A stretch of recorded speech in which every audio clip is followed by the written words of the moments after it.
Hallelujah. प्रभु के पवित्र नाम की स्तुति प्रशंसा होवे। लगातार परमेश्वर के वचनों को परमेश्वर के दासों के द्वारा सुन के आप अपने आत्मा में खुराक को न केवल प्राप्त करते होंगे, एक बड़ा दर्शन को प्राप्त करने के लिए जो उपाय परमेश्वर रखा है उसको पहचानने में आगे बढ़ने के लिए प्रभु का आत्मा आप में कार्य करता होगा। मैं प्रभु को धन्यवाद देता हूं, आप आए और लगातार बैठ के वचन सुन रहे हैं। इससे अच्छा नहीं है, क्योंकि लगातार एक एक सेशन को फिर वचन सुनना, फिर वचन सुनना, फिर वचन सुनना, एक एक विचार को हमारा हृदय में ले आना उतना आसान नहीं है। लेकिन परमेश्वर आपके बारे में एक बहुत ऊंचा विचार रखने के चलते आपको उसके वचन की जानकारी में और बढ़ते हुए अर्पणता में आगे बढ़ने के लिए परमेश्वर सहायता करता होगा। बाइबल बतलाती है, आपको मालूम है, जो पवित्र है और पवित्र बने, जो अर्पण किया है और अर्पण करें, ताकि परमेश्वर अपनी कलीसिया को, अपने मकसद को इस संसार में पूरा कर सकें। मैं आज सवेरे आपके सामने एक दो तस्वीर को तुलना करने के लिए पहले रखने के लिए चाहता हूं, जिससे आप और हम अपने जीवन की दिनों की बातों को अच्छी तरह से समझ के अपने सेवकाई में आगे बढ़ने में परमेश्वर में सहायता कर सके। थोड़ा सा गुड़ बात लगेगा, परंतु थोड़ा ध्यान से सुनिएगा। मेरी बातें बाइबल के आधार पर एक नए दृष्टिकोण से बाइबल को देखने के लिए आपको सहायता कर सकता है। आपके बाइबल अध्ययन के जीवन में एक गहरी बात को आप प्राप्त कर सकेंगे। जब प्रभु किसी परिवार को, किसी व्यक्ति को चुनता है और उसके द्वारा एक बहुत बड़ा काम को करने के लिए चाहता करके, कल मैंने आपके सामने याकूब के जीवन के बारे में और उसके जीवन में किस प्रकार प्रभु के योजना को पहचानने बिना वो अपनी चिंता, अपने विचार, अपनी बातों पर आगे बढ़ते रहा। उसको उस जगह में प्रभु को लाके खड़ा करना पड़ा, ताकि प्रभु उसको छू के उसकी ताकत से नहीं और प्रभु पर भरोसा रख के आगे बढ़ने की बातों को सिखाया करके मैंने कल आपके सामने रखा था। लेकिन एक बहुत बड़ा तस्वीर प्रभु का बनाया हुआ है और ये तैयार किया आदमी को उस तस्वीर के काम को पूरा करने के लिए, फिक्स करने के लिए परमेश्वर किस प्रकार दुनिया भर में काम करता उसको मैं आज दिखाने जा रहा हूं। मैं फिर कहूंगा थोड़ा ध्यान से। पहले परमेश्वर के मन में एक बहुत बड़ा तस्वीर है, सालों साल के पहले निर्णय किया हुआ है। उस तस्वीर को पूरा करने के लिए जिन जिन व्यक्तियों को परमेश्वर पकड़ता है, उसको तैयार करके उस काम को आगे बढ़ाने के लिए किस प्रकार इस्तेमाल करता है, देखने से हमें आश्चर्य लगेगा। मैं कौन हूं, मुझे भी उस प्रकार का तस्वीर में कार्य करने के लिए परमेश्वर ने मुझे चुन लिया। आज कई एक सेवकों के अंदर अपने बारे में सही विचार नहीं होने के चलते, अपने अंदर कार्य करने की बात जो परमेश्वर की सामर्थ्य है उसको सही ढंग से नहीं पहचानने की वजह से उनका दर्शन विशाल नहीं होता है, उनका बोझ बढ़ता नहीं है, उनका परिश्रम में वे आगे उमंग के साथ जा नहीं पाते हैं। इसलिए वे एक बहुत बड़ा तस्वीर को परमेश्वर जो बना के रखा उसकी जानकारी अगर हमको रह जाएगा तो हमारा काम में एक महान विचित्र बात के लिए हम जगह रखेंगे। मैं नया नियम में और पुराना नियम में दोनों में इस बात को आपके सामने लाने के लिए चाहता हूं, क्योंकि पुराना नियम में इब्राहिम और उसके परिवार और उसके कुटुंबी और उसके संतान और पीढ़ी पीढ़ी के लोगों को परमेश्वर विवरण के रूप में लिख कर रखने के कारण उन बातों को परमेश्वर एक छाया के रूप में रखा, ताकि नया नियम के समय में अपनी कलीसिया के साथ बीतने वाली, इधर नया नियम में कलीसिया के साथ बीतने वाली बातों को पहले एक छाया के रूप में वहां पर प्रभु दिखाने के लिए इब्राहिम और उसके परिवार को चुन के परमेश्वर उनके साथ बर्ताव करते हुए आप देखेंगे। इसलिए दोनों को मिलाने से ही आप अपने जीवन की महत्वता को समझ सकते हैं। आप में जो कार्य कर रही है उस सामर्थ्य की बात को आप अच्छी तरह से समझ सकेंगे। इसलिए मैं इन दोनों तस्वीर को आपके सामने थोड़ा लाने के लिए चाहता हूं। थोड़ा देर के लिए आप याकूब की बात को थोड़ा सा किनारे रख दीजिए। मैं आपको उस महान तस्वीर जिसको परमेश्वर ने अपने मन में रखा था उसकी प्रगटीकरण किस प्रकार करता करके मैं पहले दिखाऊंगा। फिर उसको पूरा करने के लिए परमेश्वर याकूब के जीवन में, उसके पारिवारिक जीवन में और उसके आगे की बातों में, उसके लोगों के बीच में और सारे विश्व भर में क्या करके उस योजना को पूरा करने के लिए कार्य किया, उसको मैं आज पहले दिखाऊंगा। उसी ढंग से कलीसिया को भी परमेश्वर एक बहुत बड़ा तस्वीर दिया है। उस तस्वीर को पूरा करने के लिए किस प्रकार कार्य करने के लिए चाहता है उसको मैं तुलना करके देखूंगा, ताकि आप अपने को और अर्पण न केवल करें परंतु आगे बढ़ सकें। हालेलुया। मेरे साथ खोलिएगा उत्पत्ति का 13वां अध्याय। उत्पत्ति का 13वां अध्याय, शायद इसमें आप कितना ख्याल किए मैं नहीं जानता हूं, लेकिन मेरे साथ खोलिएगा। 15वां अध्याय, उत्पत्ति का 15वां अध्याय को खोलिएगा मेरे साथ। उत्पत्ति 15वां अध्याय, वहां पर पहला पद को हम देखेंगे। इन बातों के पश्चाताप, इन बातों के पश्चात यहोवा का यह वचन, यहोवा का यह वचन दर्शन में अब्राहम के पास पहुंचा। एक मिनट फिर पढ़िएगा। इन बातों के पश्चात यहोवा का यह वचन दर्शन में अब्राहम के पास पहुंचा था। इब्राहिम के जीवन को अगर आप अध्ययन करने समय इस बात के ऊपर थोड़ा ध्यान देना आवश्यक। इन बातों के बाद, इन बातों के बाद, इन बातों के बाद, इन बातों के बाद, इस शब्द को बार बार उसके जीवन में परमेश्वर हमें दिखाते देखेंगे। एक एक बात को अगर आप देखेंगे, इन बातों के बाद, इन बातों के बाद, वो आपका अध्ययन के लिए मैं छोड़ देता हूं। थोड़ा समय इब्राहिम की कहानी को फिर दोहराने के लिए चाहता हूं। जब इब्राहिम मूर्ति पूजा करने वाला था, मूर्तियों को बना के बेचने वाला था, उसके दिल की ख्वाहिश को, तड़प को देख के प्रभु ने उसको दर्शन दिया। महिमा का परमेश्वर ने उसको दर्शन दिया और कहा अपना कुटुंब को, अपने देश को, अपनी जमीन जर को छोड़ के जिस देश को मैं तुम्हें दिखाऊंगा वहां जाना। इब्राहिम का बाप भी उसके साथ गया था, इब्राहिम का भतीजा भी उसके साथ गया था और अपने पत्नी साराय जिसके कोई बच्चा नहीं था, उन लोगों के साथ इब्राहिम रवाना हुआ मेसोपोटामिया से। थोड़ा सा इसको समझने के लिए मैं इन सारी बातों को दोहराता हूं, लेकिन एक जगह में आके रह गए। जब तक इब्राहिम का बाप की मृत्यु नहीं हुई तब तक उनको वहां रहना पड़ गया। लेकिन बाप के मरने के बाद इब्राहिम से फिर प्रभु याद दिलाने के लिए चाहता है। बाप की बुढ़ापा उसको रोक रखा था। इसी को आप देखते हैं 11वां अध्याय में, और 11वां अध्याय में जब तक उसका बाप की मृत्यु नहीं हुई तब तक वहां पर इब्राहिम टिके रहा। पढ़िएगा उत्पत्ति उसके 11 अध्याय का 31 पद को पढ़िएगा।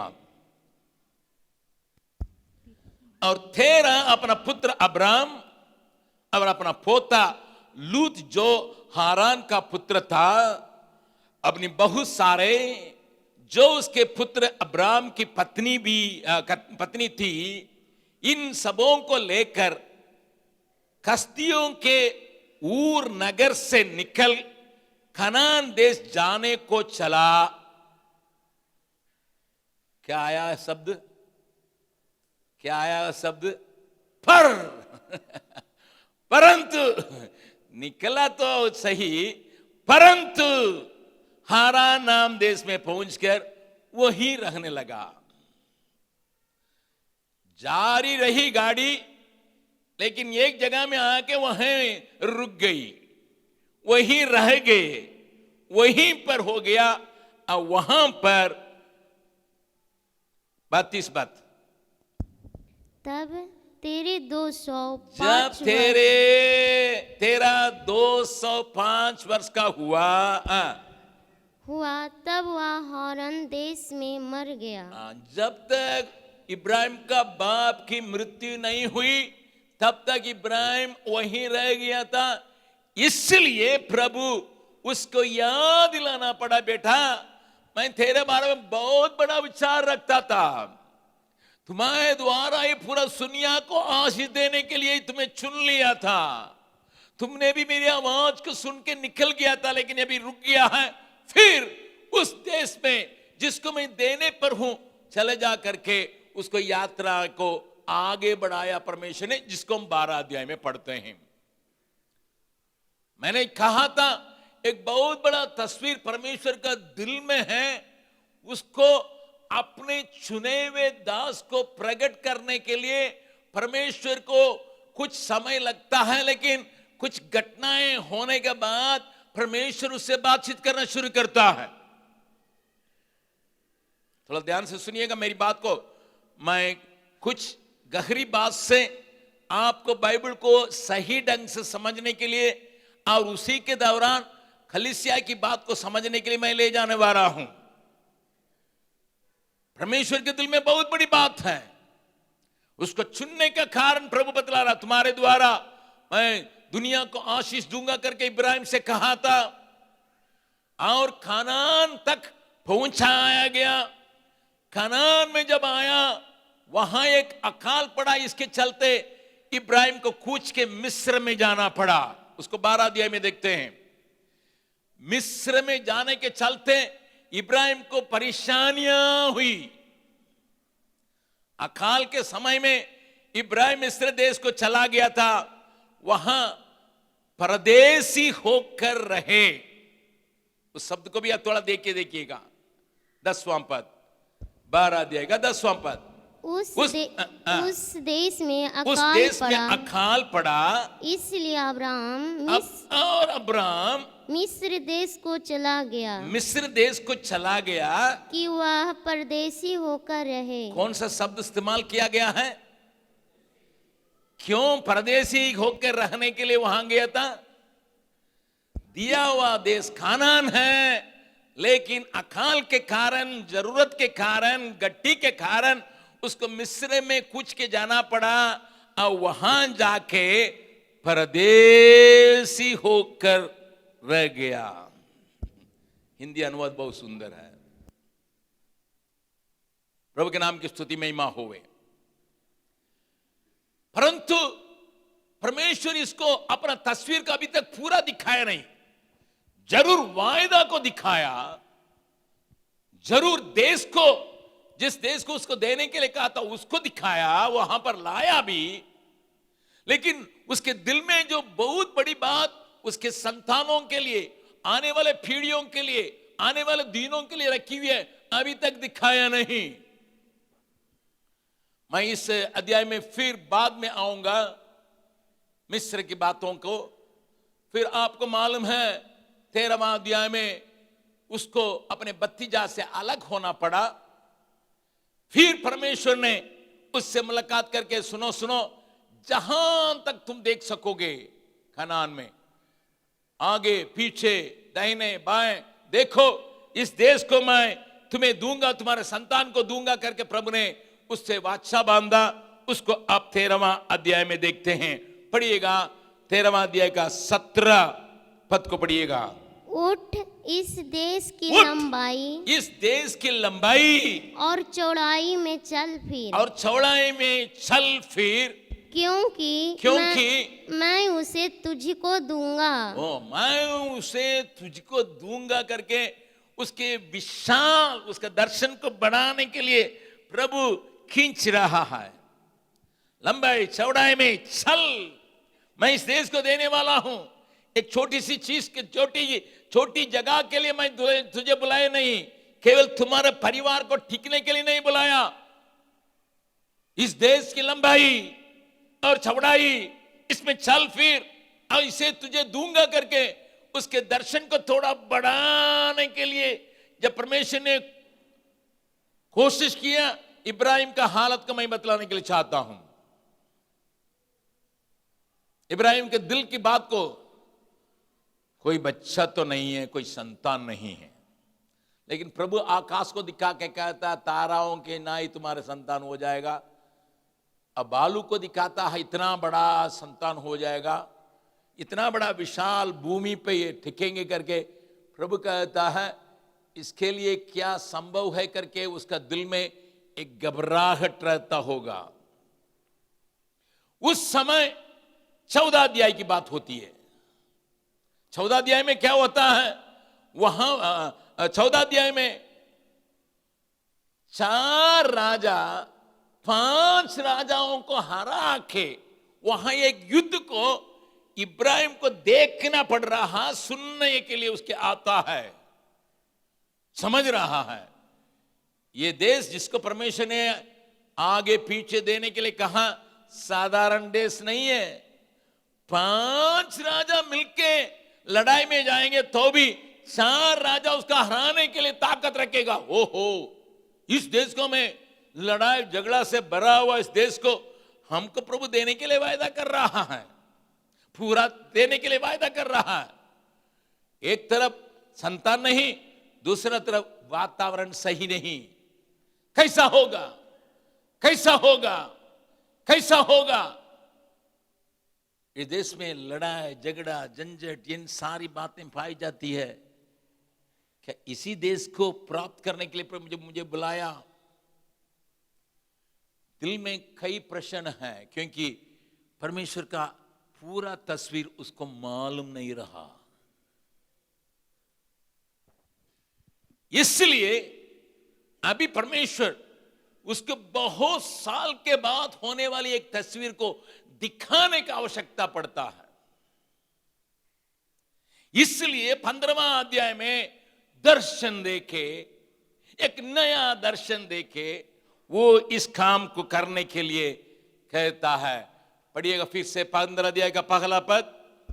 इन बातों के पश्चात, इन बातों के पश्चात यहोवा का यह वचन दर्शन में अब्राहम के पास पहुंचा। हे अब्राहम, मत डर, तेरी ढाल। Just a minute. अब्राहम बोलिएगा, किन बातों के बाद? इन बातों के बाद। उसको याद रखिएगा, एक एक शब्द बाइबल में अर्थ से भरा हुआ है। इन बातों के बाद, किन बातों के बाद? बहुत बड़ा विजय हासिल कर लिया, लूत को छुड़ा लिया, 4 राजाओं के ऊपर विजय प्राप्त कर लिया, 5 राजाओं को छुड़ाया। सो मेनी विक्टरीज, बहुत सी सक्सेस के ऊपर सक्सेस। 318 लोग जो अपने लोग थे, इन्हीं के द्वारा इतना बड़ा काम कर लिया। लेकिन भीतर का हालत क्या है? अब्राहिम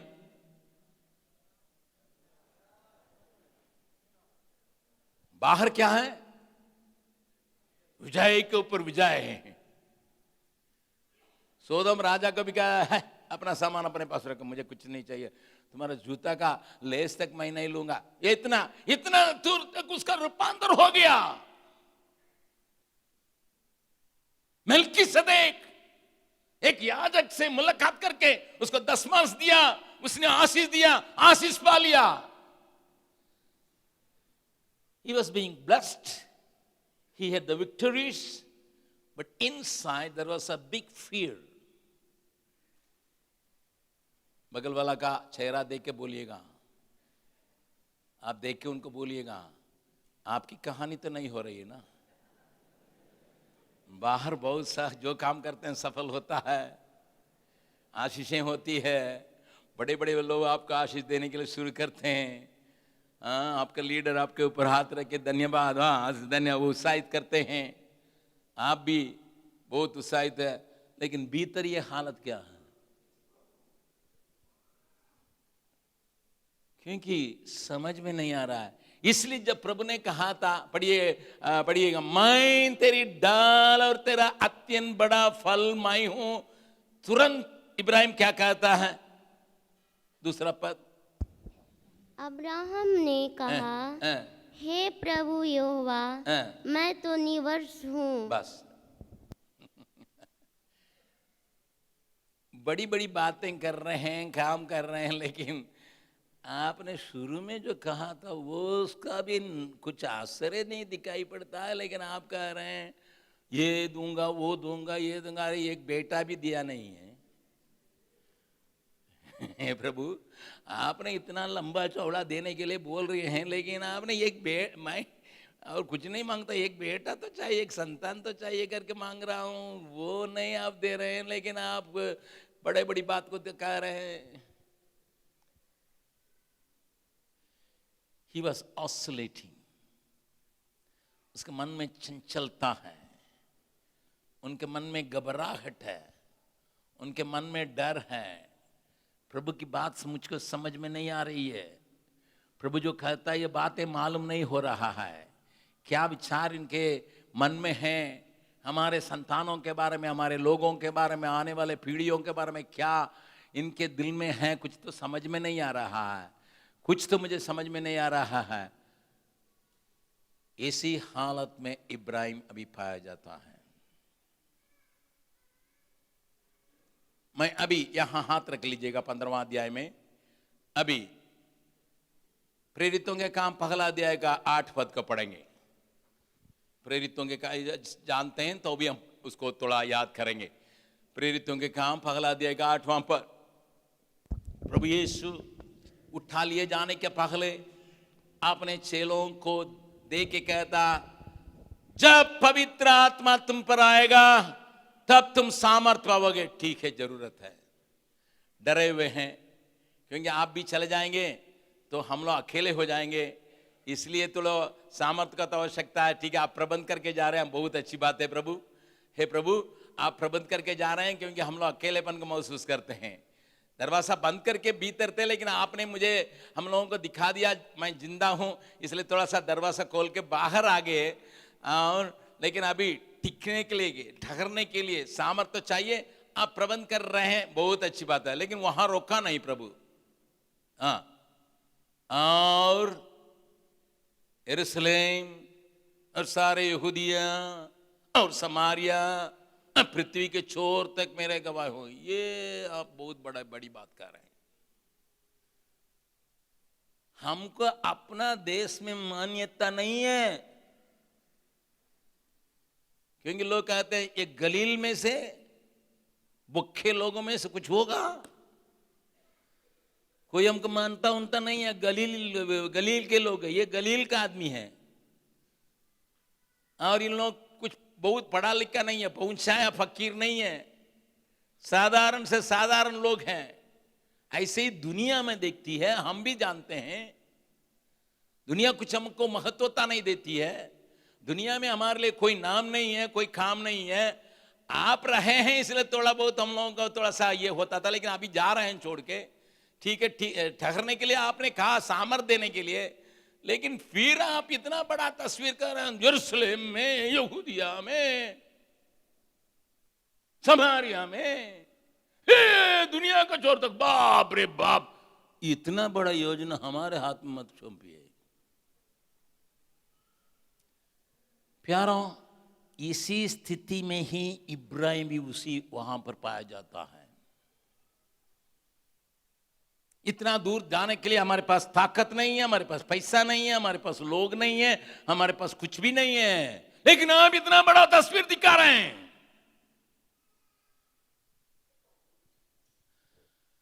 शायद आपको भी परमेश्वर इस मीटिंग के दौरान आपके ख्याल को, आपके विचार को फैलाने के समय आपके अंदर इस प्रकार का प्रश्न होता होगा, कैसा होगा ये, कैसा बनेगा, कैसा इतना बड़ा विशाल काम को प्रभु दिखा रहा है।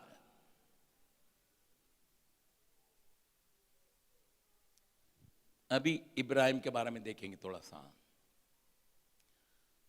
15 अध्याय में प्रभु के ऊपर वो विश्वास कर रहा है और उस विचार के लिए जब अपने को सौंपा था, प्रभु उसको एक बात को दिखा रहा है। अभी 15 अध्याय का 5 और 6 पद को पढ़िएगा। और उसने उसको बाहर ले जाके अब इब्राहिम के बारे में देख रहे हैं, जहां आकाश की ओर दृष्टि करके तारागण को गिन के क्या तू उनको गिन सकता है? फिर उसने उससे कहा, तेरा वंश ऐसा ही होगा। 6वां पद को देखिए। उसने यहोवा पर विश्वास किया। उसने यहोवा पर या यहोवा की बात पर विश्वास किया और यहोवा ने इस बात को उसके लेखे में धर्म गिना। उसके गिनती में, उसके अकाउंट में डाल दिया। जब इब्राहिम ने उसकी बात को सुन लिया, परमेश्वर ने अपने उसके अकाउंट में उसको डाल दिया। नाउ इस जगह में, एक मिनट, इस जगह में इब्राहिम को लाने के बाद परमेश्वर उसको एक बहुत बड़ा तस्वीर जो उसके हृदय में उसको प्रकट कर रहा है। 15 अध्याय और 12-13 पद को देखेंगे। जब सूर्य अस्त होने लगा तब अब्राम को भारी नींद आई और देखो अत्यंत भय और महा अंधकार ने उसे छा लिया। 2 शब्द को यहाँ पवित्र आत्मा हमारे लिए लिख कर रखा है। पहले डरा हुआ था, प्रभु ने कहा डरो मत, मैं तुम्हें आशीष दूंगा, आकाश की गिनती गिनाई तुम्हारे संतान बढ़ेगा। विश्वास कर लिया। डर दूर होते होते क्या आया? अंधकार जब छा गया, फिर लिखा अत्यंत भय। अरे भाई, पहले तो डर था लेकिन अभी अत्यंत भय में चले आया और अंधकार में चले आया, जाके उसको घेर लिया। टोटल डार्कनेस, कुछ भी आगे समझ में नहीं आ रहा है। अभी इसके नजर से भी कुछ दिखाई नहीं पड़ रहा है।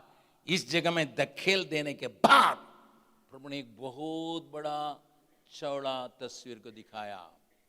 बगल वाला का हाथ पकड़ के बोलिएगा, शायद आपके अंदर एक भयानक भय हो और कुछ भी आगे दिखाई नहीं पड़ता है।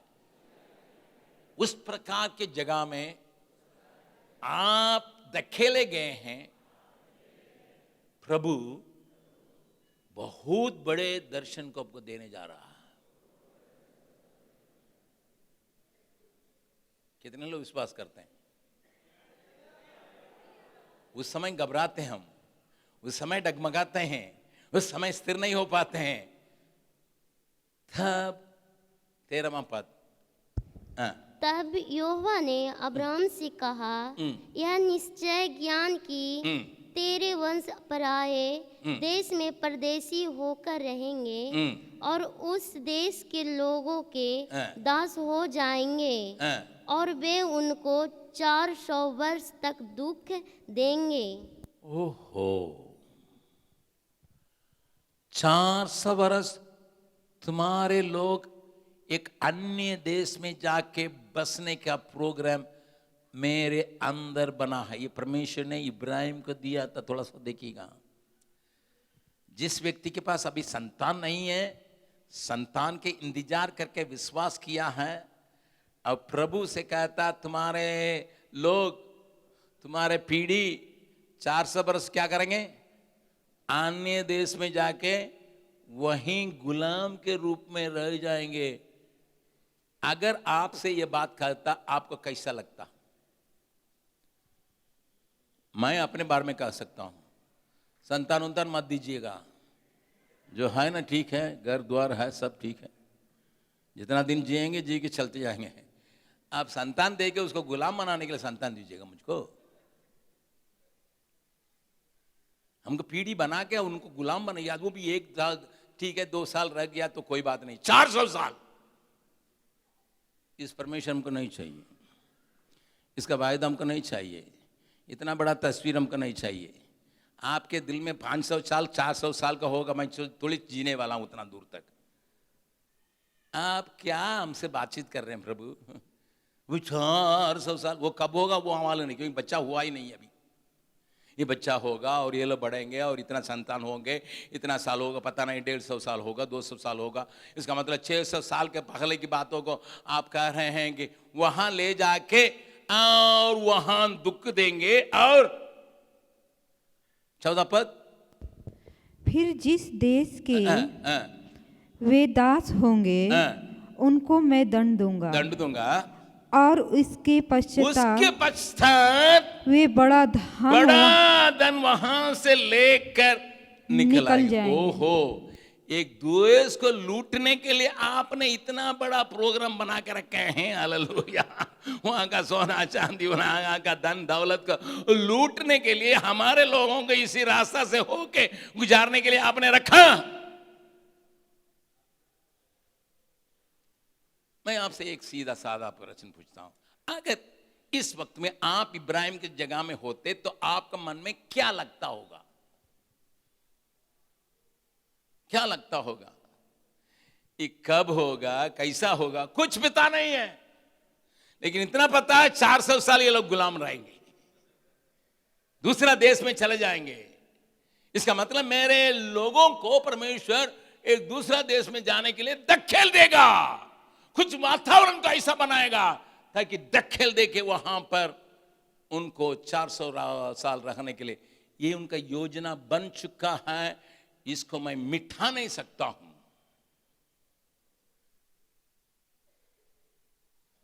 बातों को थोड़ा ध्यान से सुनिएगा। अभी मैं कलीसिया के संबंध में, कलीसिया के बारे में कहता है, दुनिया के छोर तक फैलते जाओगे, फैलते जाओगे, फैलते जाओगे। किस ताकत से? जो सामर्थ मैं तुझे देता हूं उससे तुम फैलते जाओगे, फैलते जाओगे, फैलते जाओगे। 10 दिन लोगों ने प्रार्थना किया, 11 दिन पेंतिकॉस्त के आत्मा उनके ऊपर उतरा। एक ही दिन में 3,000 लोग बपतिस्मा ले लिए। क्या होगा? हम तो चर्च बनाए 50 लोगों के लिए, हमारा बिल्डिंग 50 लोगों के लिए बनाया गया है, लेकिन एक ही दिन में 3,000 लोग बपतिस्मा लेंगे। क्या होगा? बगल वाला से पूछिएगा, आपका क्या होगा? कोई कहता पेट चलेगा। 50 लोगों को रखने के लिए जगह नहीं है, एक ही दिन में 3,000 लोग क्यों बपतिस्मा ले रहा है? हर दूसरा दिन 5,000। बाप रे!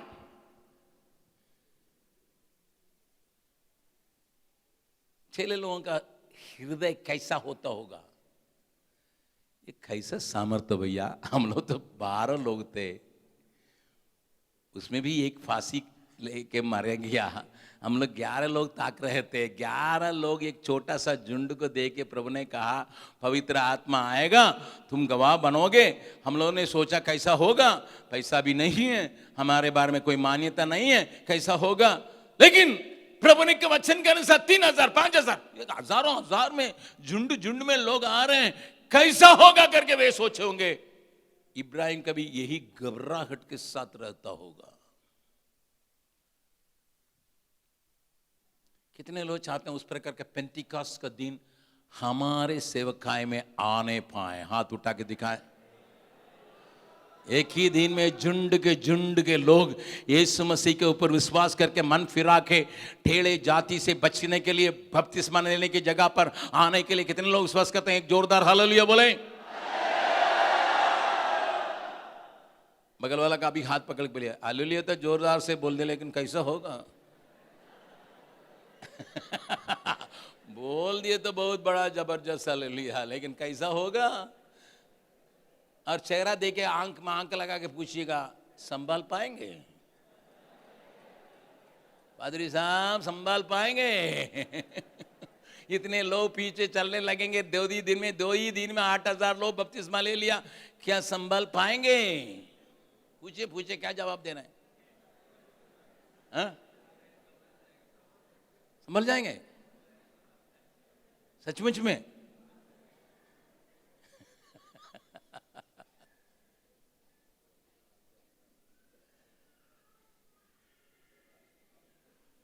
परंतु परमेश्वर की तरीका को कभी कभी हम पहचान नहीं पाते हैं। एक अजीब ढंग से वो काम करने के लिए जब शुरू करता है, केवल हमको उसमें साथ मिलके जोड़ना दौड़ना है बस, उसी लहर में हमको दौड़ना है बस। इसके लिए जब तक आप कहेंगे प्रभु जो लहर चलेगा उसमें मुझे भी ले चल, उस अर्पणता के लिए अगर आप सौंपेंगे तब इस कार्य को देखेंगे, अन्यथा आप छूट जाएंगे।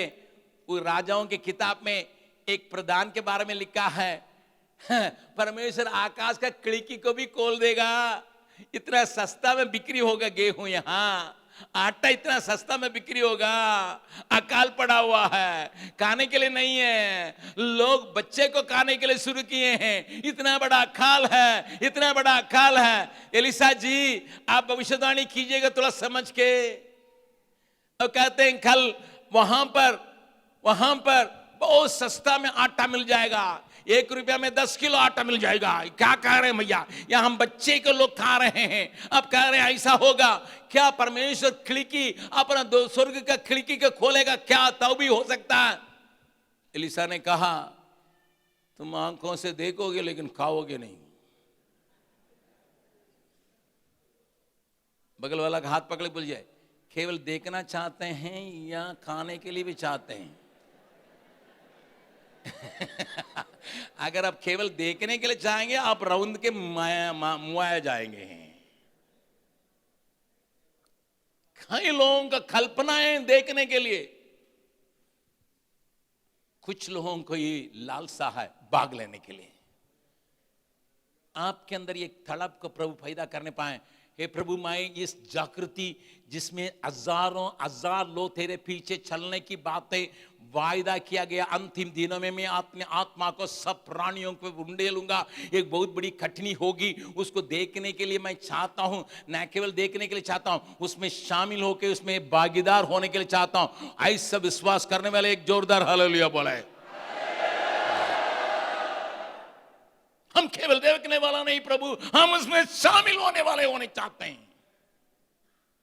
कैसा होगा मुझे मालूम नहीं। एक लंबा तस्वीर तुम्हारे दिल में है, इस पृथ्वी के बारे में, इस क्षेत्र के बारे में, इस उत्तर भारत के बारे में तेरा एक बहुत बड़ा तस्वीर है। उसको पूरा करने के लिए कैसा भी हो तेरी सामर्थ कार्य करने के लिए तेरा वचन में वायदा किया, वो होगा।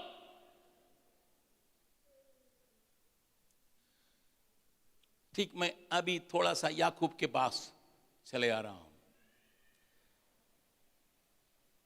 अभी याकूब और उसके परिवार, याकूब और उसके संतान, इन लोगों को दूसरा देश में ले जाना है, मिस्र में ले जाना है। ये प्रभु की योजना है। मिस्र में जाके वहां का धन दौलत सबको लूट के लौटना है। कुछ समय तो लगेगा लेकिन लौटना, ये परमेश्वर की योजना है। अभी याकूब को उसका डेरा से उखाड़ के, उसकी जगह से उखाड़ के कहां पर उसके परिवार के साथ सारे समझ से नाता पोता सबके साथ विदा करना है। कहां पे? मिस्र देश में। अगर कल सवेरे मैंने कहा था प्रभु ने छू के उसका आशीष दिया, आशीर्वाद दिया है, उस वक्त में प्रभु कहेगा चलो परिवार के साथ मिस्र देश में चलो करके कहने से याकूब मानेगा? बोलिए आप ये ससुराल छोड़ के आए हैं, 20 साल के बाद अपने यहां अभी आए हैं, आप यहां से उकड़ के अपने जगह को उकड़ के जिसका आपने वायदा किया था, यहां से हमारा डेरा डंडा को उखाड़ के आप मिस्र में जाने के लिए कभी नहीं हो सकता। मेरा दादा गया था इब्राहिम, वहां उसकी पत्नी की लूट हो गई, मालूम है? ऐसे देश में मुझे ले जाने के लिए जाकर चक्कर में। मेरी दादी इतने उम्र होने से भी सुंदर थी, इसलिए राजा ने उसको उसी उम्र में बुढ़ी होने से भी उसको टक ले गया। उस देश में मुझे ले जाने के लिए कह रहे हैं। वहां जाने से हमारा भाई लूत, उसका दिमाग क्या उलट गया मालूम है? पहले ठीक था, फिर उसको सोदोम में रहने के लिए मन किया, इसने किसने क्या मालूम है, मिस्र को देखा था, मिस्र जैसा वो भी बहुत हरा भरा था, इसलिए मिस्र की आकर्षण जो है उसको सोदोम में ले गया कि मेरे जीवन के बिगाड़ने के लिए आप मिस्र में जाने के लिए कह रहे हैं। हमारा परिवार शांति के साथ थी, मेरा दादा का परिवार, जरूर बच्चा नहीं था सारा है मेरे दादी को, परंतु प्यार के साथ रहते थे। लेकिन मिस्र में से होकर आने से जीरा को वहीं से ले आए तो घुस गई, उस जगह में मुझे भी ले जाने के लिए चाहते हैं। ऐसे 4 से मैं परेशान हूं और एक तो जोड़ने के लिए अब चक्कर में है। God has to display his power by dislodging Jacob। परमेश्वर अपने सामर्थ्य को दिखाने के लिए याकूब को और उसके परिवार समेत लगभग 70 लोगों के समेत मिस्र देश में ले जाने के लिए 200 साल के पहले ही एक योजना इब्राहिम को दिया। उसको पूरा करने के लिए, परमेश्वर का कार्य करने के लिए प्रभु अंडरग्राउंड में एक कार्य कर रहा है। याकूब समझा नहीं, उसको मालूम नहीं हो रहा था, लेकिन बातें चल रही थी। उत्पत्ति की किताब को अच्छी तरह से पढ़े होंगे, मैं इसी के आधार पर मैं इस बात को आपके सामने रखने के लिए चाहता हूं। वो क्या है, पूरे दुनिया में अकाल आया। ये कब हुई है? यूसुफ जब मिस्र देश का प्रधानमंत्री रहा था, पूरे विश्व भर में अकाल आया, खाने के लिए अन्न नहीं रहा। याकूब के परिवार के लिए भी खाने के लिए अन्न नहीं रहने की वजह से अन्न मोलने के लिए, भोजन वस्तुओं को प्राप्त करने के लिए याकूब को अपने बच्चों को मिस्र में भेजना पड़ा। इस कहानी को आप जानते हैं, इसलिए मैं थोड़ा बहुत जोर से कहने के लिए चाहता हूं। उनका मालूम नहीं उसका बेटा ही वहां प्रधानमंत्री है, उनका मालूम नहीं है वहां उस देश में अन्न कैसा आया है, कुछ नहीं मालूम है। इतना मालूम है पैसा ले जाने से अन्न मिल सकता है, बेटों को भेजा था। लेकिन उसके पहले ही परमेश्वर ने कार्य करके वहां याकूब के बेटों को ही उन सारे देश के ऊपर अधिकारी बना के रखा। अगर यूसुफ वहां का प्रधानमंत्री करके याकूब को नहीं मालूम होता, याकूब कभी भी मिस्र में जाने के लिए तैयार नहीं होता। अगर सारे देशों पर अकाल नहीं होते, याकूब अपने जगह छोड़ता नहीं होता, जिससे परमेश्वर इब्राहिम की दिया हुआ वचन को पूरा करने के लिए उसके पास जगह नहीं बनती। कोविड आया, कोरोना की बीमारी सारे देशों को हिलाया। कितने लोग विश्वास करते हैं ये कलीसिया के लाभ के लिए परमेश्वर ने कुछ किया है, उसमें मैं भी शामिल होने के लिए चाहता हूं करके हाथ उठा के अगर विश्वास करते हैं हालेलुया बोलें। God does anything in this world to fulfill his greater plan। परमेश्वर कुछ भी इस दुनिया में करता पूरा दुनिया के लिए, अपने महान तस्वीर को पूरी करने के लिए, अपने विचार को पूरी करने के लिए यही करता है। इब्राहिम से बातचीत करके 600 साल हो गया था, अकाल आया है। इब्राहिम से बातचीत करके 600 साल हो गया था। ये मिस्र देश का प्रधान, जहां पर इब्राहिम की पत्नी को ले जाके अपने घर में रख दिए, उसी जगह में उसी का पोता अभी प्राइम मिनिस्टर के रूप में बैठा है। ये परमेश्वर कार्य करने के लिए अपने तरीका का अपनाता है। प्रभु के नाम की स्तुति महिमा होवे। जिसी घर में से सारा लूट के ले गई थी, उसी जगह में अभी कौन प्राइम मिनिस्टर है? इब्राहिम का पोता। परमेश्वर का कार्य करने का तरीका को अगर आप और हम पहचानेंगे, हम केवल अपनी छोटी सी विचार में नहीं रहेंगे, उस बड़ा तस्वीर में चले आएंगे, उसमें कैसा परमेश्वर कार्य कर रहा उसको देख के, उसके अनुसार उसमें अपने को अर्पित करके, उसी में आगे बढ़ने के लिए अपने को सौंपेंगे। संसार के लोगों के लिए अकाल, सारे पृथ्वी के लोगों के लिए अकाल, राजमहल में रहने वालों के लिए अकाल, लेकिन परमेश्वर अपने विचार को कार्य करने के लिए इब्राहिम के परिवार के अंदर कार्य करके उनको ऐसे जगह में लाके भरपूरी के साथ रखे, वहां पर बसाने के लिए ये अकाल का विदा किया। कितने लोग विश्वास करते हैं ये अकाल का 7 साल परमेश्वर विदा करने का एक ही कारण है, इब्राहिम से बातचीत किया था? बोलिए, कितने लोग विश्वास करते हैं? कोरोना का शायद पाए हैं, जरूर कुछ लोगों की मृत्यु हुई है, कुछ दुखदायक बातें हुई है, परंतु परमेश्वर को विदा किया हुआ एक बात करके देखने की आंखें अगर आपको और हमको खो जाएगा, हम इसके पीछे की तस्वीर को देखे उसके अनुसार काम करने के लिए अपने को सौंपेंगे। नया नियम के कलीसिया के लिए क्या बात है? तुम्हारे ऊपर जब सामर्थ आएगा, तुम दुनिया के लिए, दुनिया की चोर तक के लिए मेरे लिए गवाही बन जाओगे। God is shaking this world. मैं इस बात को ही आपके मन में बैठाने के लिए चाहता हूं। परमेश्वर दुनिया को हिला रहा था, उन दिनों में हिलाया था, अभी भी हिला रहा है, आने वाले दिनों में और हिलाने वाला है, और हिलाने वाला है। माइक्रोसॉफ्ट का बनाने वाला बिल गेट ने कहा और इससे भयंकर ये कीड़ा आने वाली है करके दुनिया का डरा रहा है। $300 मिलियन मैंने इसलिए वैक्सीन बनाने के लिए दे दिया करके उसने एक कंपनी का भी स्टार्ट कर लिया है। आने वाले दिनों में पूरा दुनिया का परमेश्वर हिलाने जा रहा है, लेकिन कलीसिया हिम्मत बांधो, ये तेरा वक्त है, ये तेरा, ये परमेश्वर अपने बड़ा तस्वीर को पूरा करने के लिए कार्य करने के लिए तेरा वक्त है, ये तेरा वक्त है, ये तेरा वक्त है, ये तेरा वक्त है, ये तेरा वक्त है। परमेश्वर का बड़ा तस्वीर को तुम देखोगे, उसके लिए तुम होगे, हे प्रभु तू कार्य कर रहा, उसमें मुझे शामिल होने दीजिए।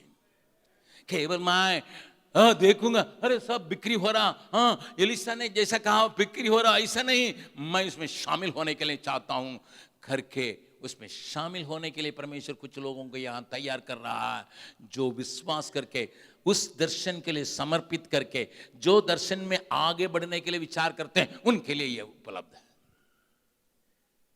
मैं एक गुड़ बात को आपके सामने रख रहा हूं, इसलिए धीरे बोल रहा हूं। एक छिपी हुई बात को मैं आपके सामने ला के रखने के लिए जा रहा हूं। I want to tell you, प्रभु दुनिया को हिला रहा है। पढ़िएगा मेरे साथ, पढ़िएगा इब्रानी की पत्री में, इब्रानी के लेके इस बात को कहता है, और उस पद को पढ़ेंगे 26 पद से लेकर पढ़ेंगे 12 अध्याय का, इब्रानी 12 अध्याय का 26, 27, 28 पद को पढ़ेंगे। उस समय तो उसके शब्द ने परमेश्वर के शब्द ने पृथ्वी को हिला दिया, पर अब उसने यह प्रतिज्ञा की है। कितने लोग विश्वास करते हैं उस अब के? अब उसने ये प्रतिज्ञा की है, एक बार फिर मैं केवल पृथ्वी के वर्ण आकाश को भी हिला दूंगा। कितने लोग विश्वास करते हैं? अब प्रभु प्रतिज्ञा करता है, न केवल पृथ्वी के परंतु आकाश को भी हिला दूंगा। क्यों हिलाने जा रहा हूं? 27वां पद, और यह वाक्य एक बार फिर इस बात को प्रकट करता है, ये वाक्य एक बार फिर इस बात को प्रकट करता है कि जो वस्तुएं हिलाई जाती हैं वे सृजी हुई वस्तु होने के कारण टल जाएगी, ताकि जो वस्तुएं हिलाई नहीं जाती वे अटल बनी रहे। अभी 27 पद को मन में रखते हुए बगल वाला का हाथ पकड़ के उनका चेहरा देख के बोलिएगा, आपके सेवकाई में हिलाने वाली वस्तुएं हैं।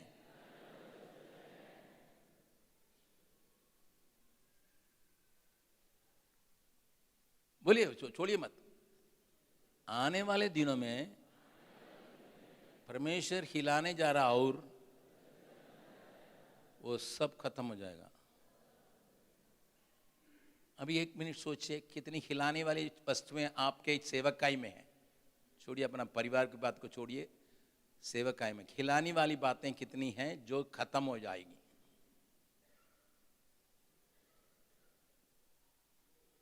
विश्वास हिल रहा है या स्थायी है? विश्वास, आपका अपना विश्वास हिल रहा है? हिल तो रहा है। वातावरण के देख के विश्वास तो हिल रहा है। आपका विश्वास ही वो तो और हिले हुए हैं।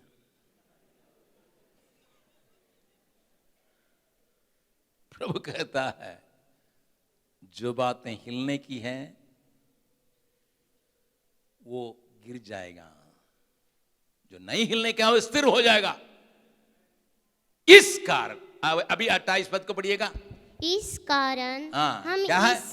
इस कारण जो हिल रहा है वो तक खत्म हो जाएगा, जो नहीं हिलने वाला है वो स्थिर होने वाला है। इस कारण हम इस राज्य को पाकर जो हिलने का नहीं त्याग हो, उस अनुग्रह को हाथ से न जाने दें, जिसके द्वारा हम भक्ति और भय सहित परमेश्वर की ऐसी आराधना कर सकें जिससे वो प्रसन्न होता है। 28 पद को सब मिलके हम पढ़ने जा रहे हैं।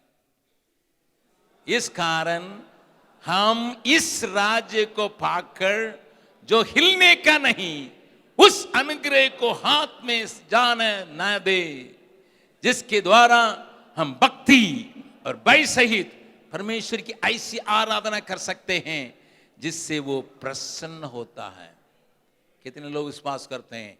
इस कारण हम ऐसे राज्य को पाने वाले हैं जो हिलने का नहीं है। हालेलुया। हम ऐसे राज्य के एक प्रजा है, ऐसे राज्य के एक संतान है, ऐसे राज्य के एक सेवक है जिसमें हिलने के लिए कोई काम नहीं है। उस राज्य के चक्कर में रहते हैं।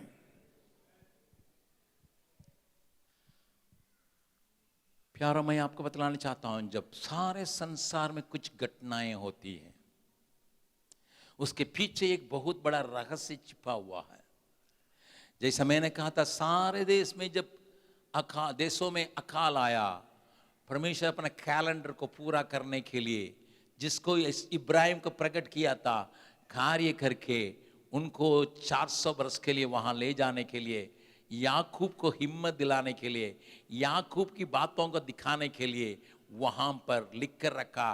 आजकल हिलाई हुई बातों को देख के हमें घबराने के नहीं, परंतु जिन बातें स्थायी रहना उसको स्थिर करने के लिए मैं क्या करने जा रहा हूं, इसको उत्तर आपको देना पड़ेगा। अब तो जरूर सेमिनार में आए हैं,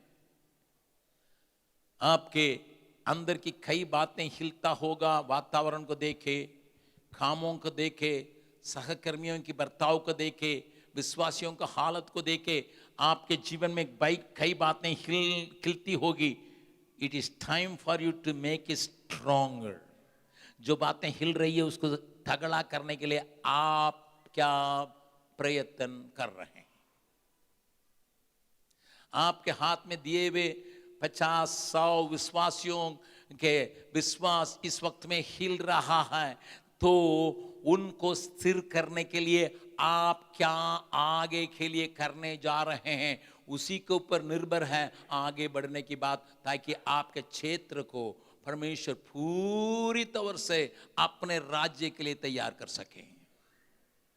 अगर एक बहुत बड़ा क्षेत्र का परमेश्वर ने आपके हाथ में दिया, एक पंचायत को दिया, एक ब्लॉक को दिया या एक डिस्ट्रिक्ट को दिया, इसमें परमेश्वर के राज्य को पूरा फैलाने के लिए आपको हाथ में जो हिल रहा है, इन बातों को स्थिर करने के लिए आपका योगदान क्या है, उसके लिए आपने कितना प्रार्थना किया, आपने कितना प्रयत्न किया। इस सेमिनार के अंदर आपके लिए इसको उत्तर मिलने पाए, आप उस उत्तर पाए बिना इस हाथा से मत जाए। कहिएगा प्रभु मुझे दिखाइएगा, हमारे सेवकाई में, हमारे परिवार में, मेरे विश्वासियों के बीच में, मेरी कलीसिया के सेवकाई में, मेरे दल में हिलने वाली बातों को स्थिर करने के लिए हमें दिखाइए। उसको पूरा करने के लिए मैं पूरा ताकत लगा के उसके आगे ले जाने के लिए मुझे काम करना है।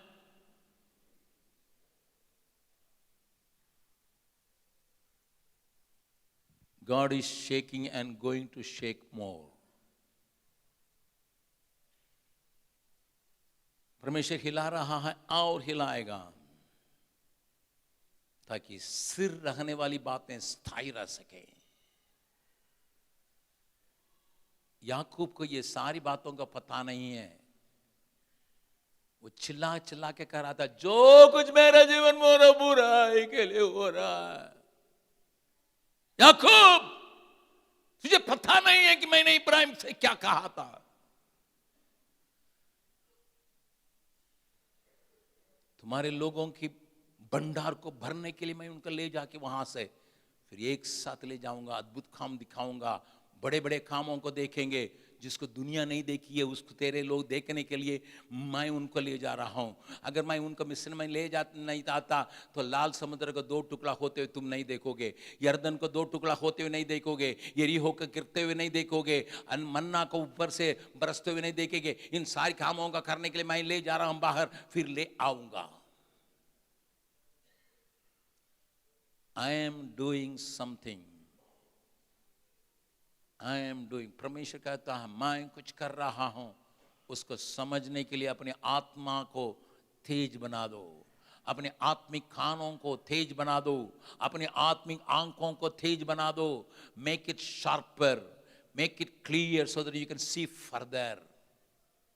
आगे की बातों को देखने के आंखें तुम्हें मिलने के लिए, आगे की विचार को समझने की मनसा मिलने के लिए, आगे की बातों को सुनने के लिए तेरे कान तैयार होने के लिए तैयार हो जाता है कि तुम्हारे आगे बढ़ने को कोई रोक नहीं सके। मिस्र के सेना तुम्हें रोक नहीं सकता, फिर उनका रथ तुम्हें रोक नहीं सकता है, फिर उनके लोग तुम्हें रोक नहीं सकता है। मैं नहीं जानता हूं मेरी बात को कितने लोग हृदय की गहराई में देखते हैं, समझते हैं। न केवल हिंदुस्तान में, सारे देशों में परमेश्वर कुछ कर रहा है, परमेश्वर कुछ कर रहा है, परमेश्वर कुछ कर रहा है। हे प्रभु, केवल ऊपरी ऊपरी की बातों को देख के मैं घबराने के लिए अपने को सौंपने न पाऊं, परंतु उसके पीछे तेरा हाथ है। उस हाथ को देखने के लिए, उसको धरते हुए, उसी में मुझे चलने के लिए, आगे बढ़ने के लिए संपूर्ण तौर से अपना बाइक को, अत्यंत बाइक को मैं तेरे हाथ में सौंप के मैं आगे बढ़ने के लिए चाहता हूं। प्रभु सहायता करके संपूर्ण तौर से अपने को सौंपने की आवश्यकता है। याकूब ने चिल्लाया था, जो बातें हो रही है सारी बातें मेरे विरोध में हो रही है। प्रभु ने कहा नहीं नहीं नहीं नहीं, I am not just doing it, I have a greater plan, I have a big plan. सारे संसार में एक जबरदस्त खटनी के लिए मैं दुनिया को तैयार कर रहा हूं। उस खटनी में तुम्हें शामिल होने के लिए तुम्हें भी मैं तैयार कर रहा हूं। इसलिए मैं पहले बतला रहा हूं, एक बहुत बड़ी खटनी आगे रखी गई है। अगर तुम समर्पित करोगे, इसमें शामिल होके उस खटनी में तुम भागीदार होके उसको बटोर के आगे ले जा पाओगे।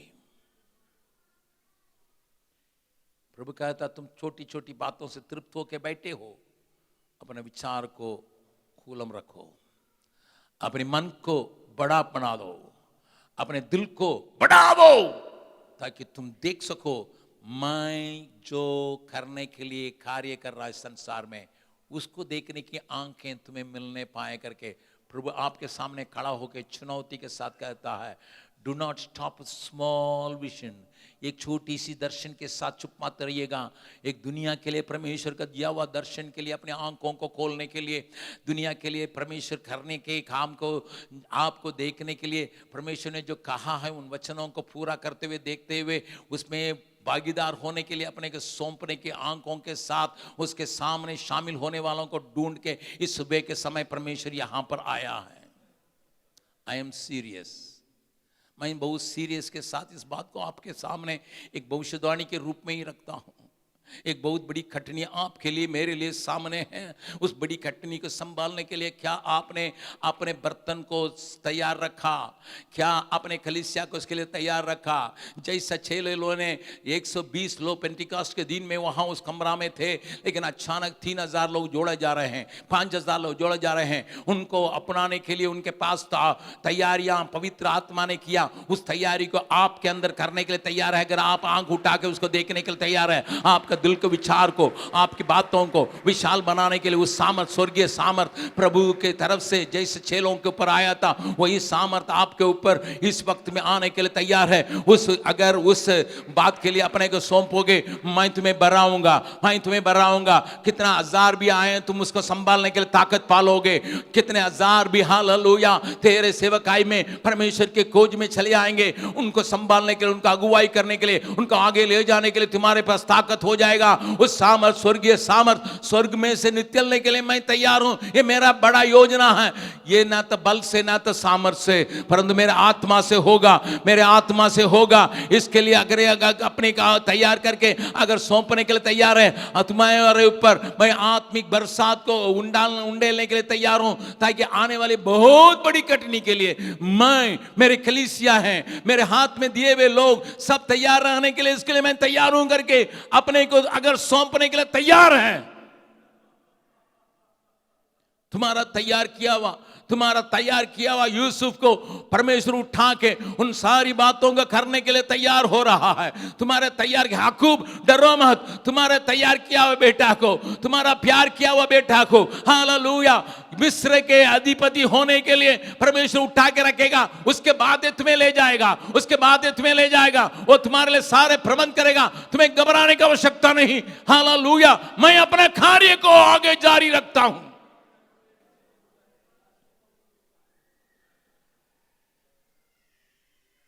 भविष्यवाणी के रूप में मैं फिर कहता हूं, एक बहुत बड़ी खटनी के लिए हमारा प्रदेश तैयार हो रहा है, आपका क्षेत्र तैयार हो रहा है। शायद ऊपर नहीं देख पाते हैं, लेकिन एक बहुत बड़ी खटनी के लिए आपका प्रदेश तैयार हो रहा है। लेकिन उसको संभालने के लिए, उसको बटोर के रखने के लिए, उसको हालेलुया रक्षा करने के लिए आपके पास खूबी की आवश्यकता, पवित्र आत्मा उस वक्त में देने के लिए तैयार हो रहा है। अगर प्राप्त करने के लिए तुम तैयार हो, तब जितने लोग विश्वास करते हैं वे केवल खड़े हो जाएं।